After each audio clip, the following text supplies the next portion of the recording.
Hey guys, let's start with the very first topic for a data structure class, algorithm analysis. In this class, I will start introducing you the idea of the BigO notation so that you will understand how do we analyze a program. And then we will look into two examples. The first example is something you already understand, search problem. So in an array, you try to find a value. And how do you write a program to do so? The second question is going to be more interesting and challenging, which is called maximum continuous subsequence problem. So let's starting with the BigO analysis. For a program, we try to implement it, or we try to ask the computer to solve a problem. So the algorithm is the method of how we solve the problem. This method need to have the following properties. First of all, it must be definite and unambiguous. And then it has to be simple enough to carry out by computer. What does that mean? That means for a computer, you actually know that computer understands only two things, 0 and 1. Every single thing is based on that. So the algorithm is going to be some method that's simple enough to carry out by a computer, which means that the computer can only understand 0 and 1. And you try to write the programming language to make sure computer will execute your thinkings. And then, more importantly, it needs to be terminated after a finite number of operations, which means that it needs to go to the end. And probably more importantly, it needs to end in a reasonable amount of time. So the algorithm plus a data structure, so the method that you try to use, plus how do you store the data, the algorithm will access the data and then form the programs. So that is the connections between the algorithms and the data structure. In this class, we focus on data structure. After this one, you will take the next class, CS3323 algorithm class, to combine all of those things together, and then you will be able to write some programs. So why do we need to do the algorithm analysis? As I mentioned, we need to make sure the program ends in a reasonable amount of time. That's why usually when we run a computer-based, because we need to process a large amount of data. If there's only 10 numbers and you want to find the average, you probably don't need to open up Visual Studio and then try to write a C++ program. You will just use a calculator and do so. Usually when we bring out the computers into practice, it's because there's a large amount of data. So when we run a program on a large amount of data, besides to make sure the program runs correctly, we must make sure that the program terminates in a reasonable amount of time. So that's what we want to do, the algorithm analysis, and we want to make sure it is efficient. So algorithm is a clearly specified finite set of instructions a computer follows to solve a problem. So it will go step by step and then try to follow your instructions and solve the problem. Algorithm analysis is a process to determine the amount of time, resource, etc.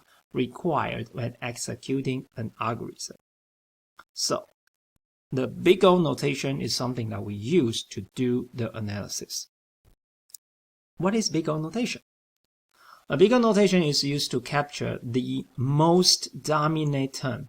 So that is going to be the most important thing that we want to capture in terms of the growth rate. So again, BigO notation is used to capture the most dominant term in a function. So we don't care about the minor things. We only care about the most important thing. And to represent the growth rate, it's also called a sympathetic upper bound. For example, and this example tells you what is BigO notation. Saying that we have an equation or we do algorithm analysis, understanding that n representing the input data. So this algorithm will require 100 multiplied n cubed plus 30,000 multiply n. In this case, because n cubed is the most dominant term, and that is the one dominates the execution time, and therefore we will capture that by BigO of n cubed. In the other example, you can see that there's n cubed in the domination, n to the power of 5 and n. We understand that the most dominant one is n to the power of 5, so that is the only thing we care about. Other things will contribute to some execution time. However, the most dominant one dominates everything, and that is something we care about. Let's look into some simpler examples. And the first example is something you already know. When we try to run finding the minimum element in an array, and this array is a regular array, it's not sorted, it's pretty straightforward.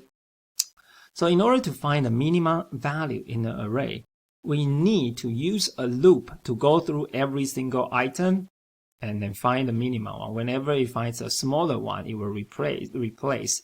So when we walk in the beginning, we find -2 is the smaller one. We say the current minimum value is -2. We then move to 4. 4 is now smaller than -2, so we don't care about that. We go to the next one, understanding -3 is smaller than -2, so we will replace the current minimum is -3.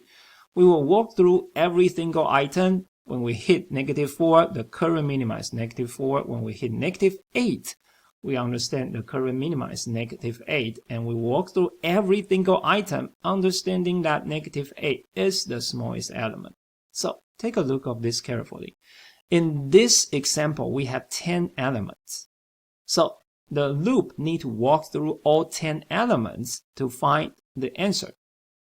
And therefore, this is the algorithm that requires n elements, BigO of n operation. So this is something that we call a linear operation. In this example, you need to understand, for saying that if we have 10 elements, and that requires 1 second for computer to complete. Now, if we expand 10 elements to 20, it will go proportion from 10 to 20 is 2 times to our input data size, so it will probably take about 2 seconds to finish it. That's the idea of the linear operation. Let's take a look at the second example. The second example is this one. On an XY plane, we have several points. Over here, there's about 10 points on the two-dimensional space. Saying that the problem is that we want to find the 2 points that are closest to each other. So basically, you can see that if there are 10 points, they have their distances. And if I'm asking you to find the 2 closest points, you can probably quickly finding out that these 2 are the two closest points. However, for a computer to do so, you cannot just put this figure into a camera and then tell the computer, say, hey, look, what are the 2 closest points? What a computer would do, or when you as a computer scientist need to solve this problem, you will need to write a program and then calculate what we call a distance matrix. To find the 2 closest points, we need to use the nested loop. So we have one loop go through all the items from 0 to 9 points, and then you need to have another loop that are nested to that one to form a distance matrix, which means that you need to calculate all distances among all the points. So think about this. Since we have 10 points, the distance matrix would be a 10 by 10 matrix. That means you have 100 points, 100 distances that you need to do the calculation.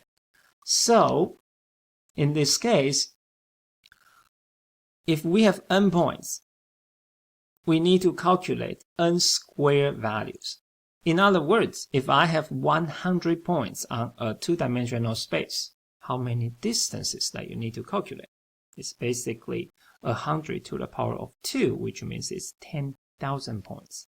This is the idea of an n square operation. Of course, if you are good in math, you will understand one thing.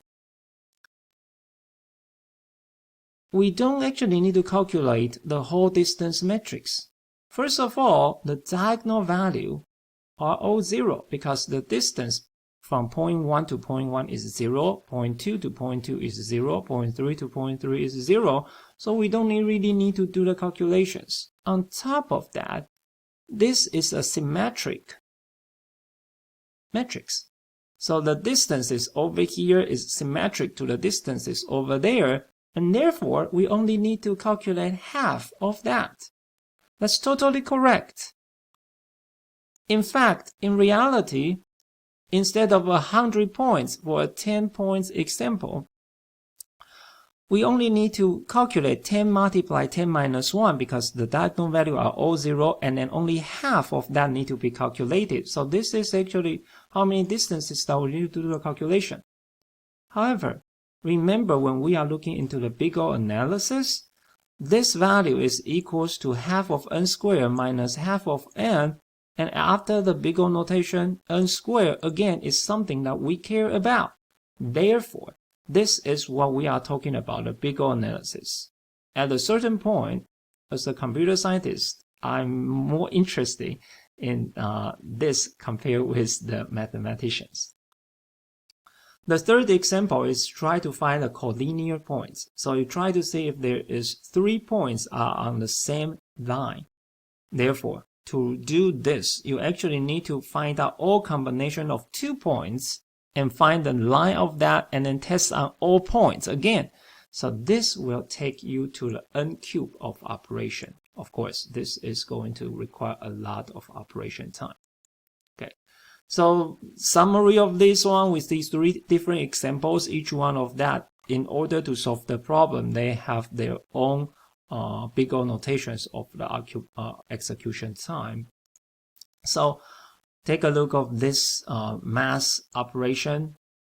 If n equal to simply 1,000, and 1,000 to computer world is a pretty small data set, there's actually a lot of values that need to do the calculation, of which this value comes from the n cube operation.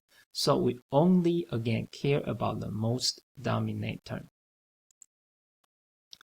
There are several BigO notations that existing in computer science world. There's something called BigO of 1, that's constant time.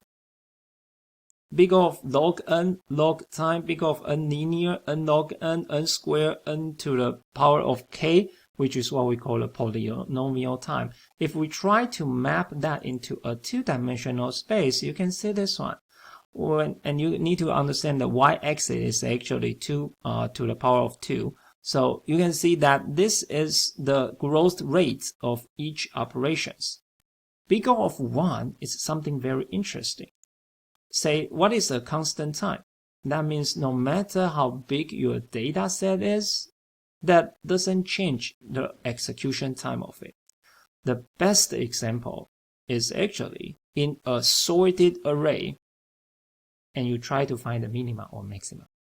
So you know, as a sorted array, the minimum or maximum will stay on 2 ends. So no matter how big it is, you know where to look for.